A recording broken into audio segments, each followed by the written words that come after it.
I think when I know I've got a deadline, I've got a definite date to work to, I stretch and prime a certain number of canvases. So for this one it was 25, in a huge variety of sizes, and decided that in so many of my paintings it had looked like it might be King Lear, or the Fool, and so it seemed only logical to start focusing on King Lear. So I spent a lot of time, maybe a little bit too much time, focusing on King Lear and doing my research and making some decisions on how these paintings can come jumping out of King Lear. But it has hit several points where where I needed them to run away from King Lear. I was becoming a little too focused. Well, I find it just so interesting and a wonderful fallback point. But I think where I use the wasteland as an inspiration for a lot of paintings, and then I sort of put it aside for a couple of months, and then I dug back into it towards the last couple of months of that show, so I could really have some really tight references to the wasteland, as well as being some paintings that were very personalised, something I was just running away with. But that's where the wasteland, because it's such open literature, so many open words, sentences that might mean 10, 20 different things to different people, it made a lot more sense to be making my paintings. Whereas King Lear, it's a lot more focused, a lot more decided, and I think perhaps it was a little bit too definite, which meant that my paintings were becoming a very basic illustration, and so I had to keep running away from King Lear, and personalising them, making sure they were my paintings instead of just an illustration of King Lear. But it's just really useful having it as that starting point and then that finishing point.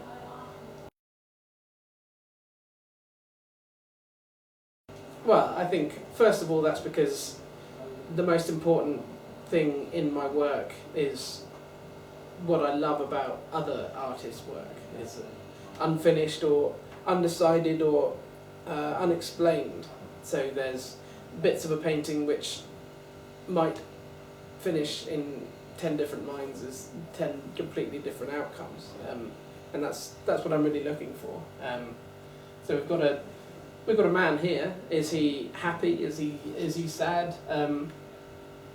Is he looking to the gods, looking to the sky? Is he offering someone a hug? There's many different options, and whilst colour is quite often influencing those decisions, I also try and put in colours which are completely irrelevant to what that space might be. I just throw in bright yellows and hot pinks to try and throw people off, so they are just making their own decision. But also that some of my favourite paintings in all of the big galleries in London and the world are those unfinished paintings, or those ones which have really just been bashed out. There's a Sickert painting of the lady, quite a small painting, the lady on the bed, where he has clearly just taken about half an hour, like most gutsy painting, and that's probably my favourite painting in the National.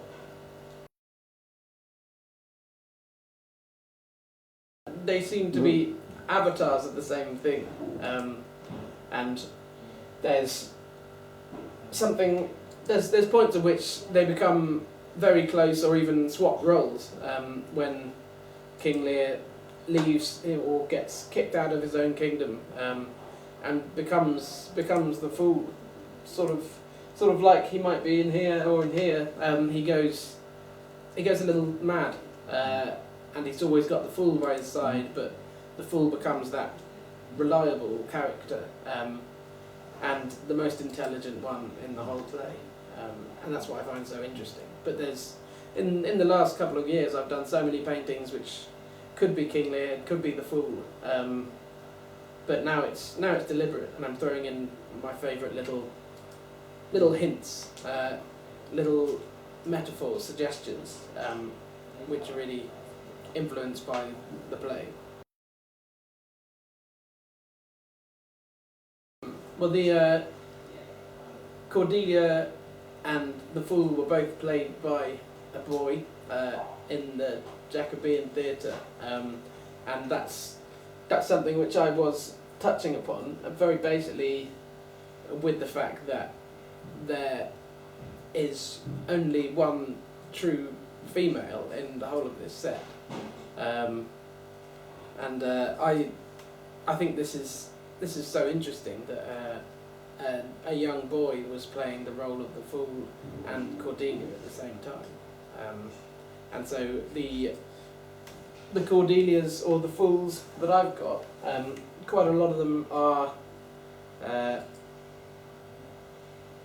could be either gender, and because they are a painted face, it's a lot less decided, and very basically it's painting females doesn't seem to work as well the way that I approach it. I think painting men, and I come up with really dramatic figures, but I think as soon as I paint women, they just become more and more masculine, or they become too beautiful. And what I'm really looking for in my paintings is something a figure which looks really worn from life, something which has got a little bit too much experience.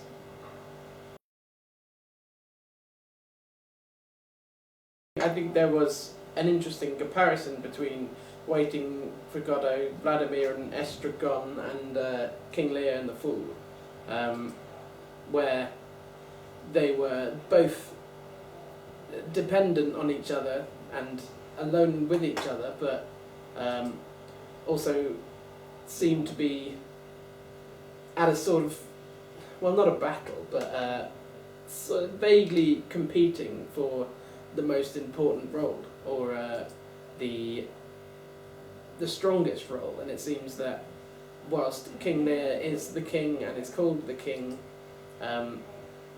it seems the Fool is the leader for the majority of the play, which is really interesting. Well, there's still a few paintings in my mind which were just not close enough to King Lear, but were paintings which I was really excited about. So I'm gonna run ahead with those, and just paint a painting to paint, and not feel committed to King Lear or the Wasteland or any sort of literature. You know, where it might have started with King Lear, it finished with a painting on its own right. But I've also got really excited about Scott and his trip to the North Pole, and all those famous black and white photographs of them, which seems to work really well for my paintings. These blank spaces with really important figures. So you're maybe thinking about, after these very colourful pictures, a series of very black and white pictures? Well, potentially. Or I was thinking of perhaps doing the same painting once in really vibrant, almost violent colours, and one in black and white, sitting next to each other, and see how that comes out, and whether I could keep it black and white, or whether I'd just be too tempted to put in a hot red.